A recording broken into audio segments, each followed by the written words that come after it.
पराये मर्द के साथ औरत। इस कहानी को गौर से सुनिए, यह कहानी आपको सोचने पर मजबूर कर देगी। एक युवक ने विवाह के 2 साल बाद परदेश जाकर व्यापार करने की इच्छा पिता से कही। पिता ने स्वीकृति दी तो वह अपनी गर्भवती पत्नी को माँ बाप के जिम्मे छोड़कर व्यापार करने चला गया और फिर परदेश में मेहनत से बहुत धन कमाया और वह धनी सेठ बन गया।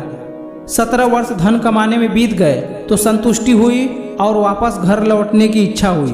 पत्नी को पत्र लिखकर आने की सूचना दी और जहाज में बैठ गया। उसे जहाज में एक व्यक्ति मिला जो दुखी मन में बैठा था। सेठ ने उसकी उदासी का कारण पूछा तो उसने बताया कि इस देश में ज्ञान की कोई कद्र नहीं है। मैं यहाँ ज्ञान के सूत्र बेचने आया था पर कोई लेने को तैयार नहीं है।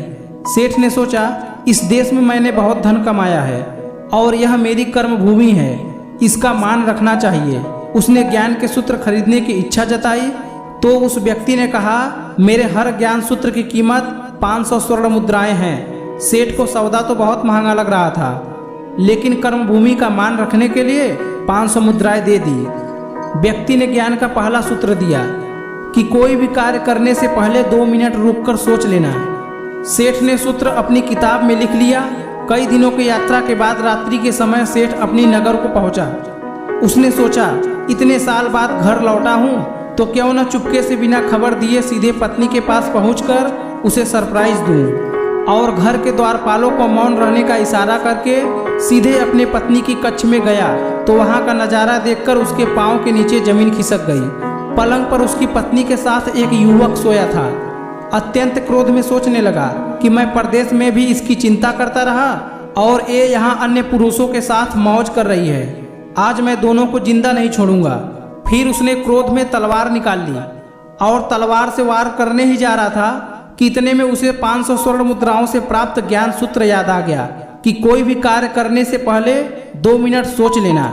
और वह सोचने के लिए रुका। तलवार पीछे खींची तो एक बर्तन से जा टकरा गई। बर्तन नीचे गिरा तो पत्नी की नींद खुल गई।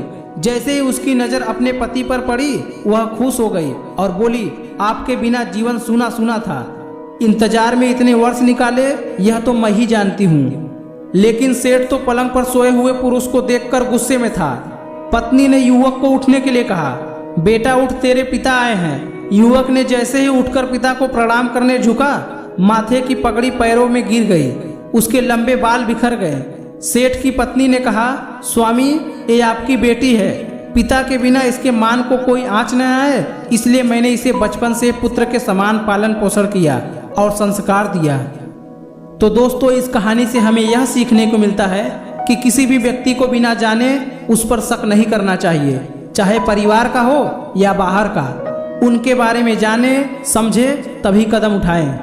और दोस्तों, इस कहानी के प्रति आपके मन में जो भी सुझाव है कमेंट सेक्शन में जरूर लिखें और हमारे चैनल को सब्सक्राइब करना ना भूलें। धन्यवाद।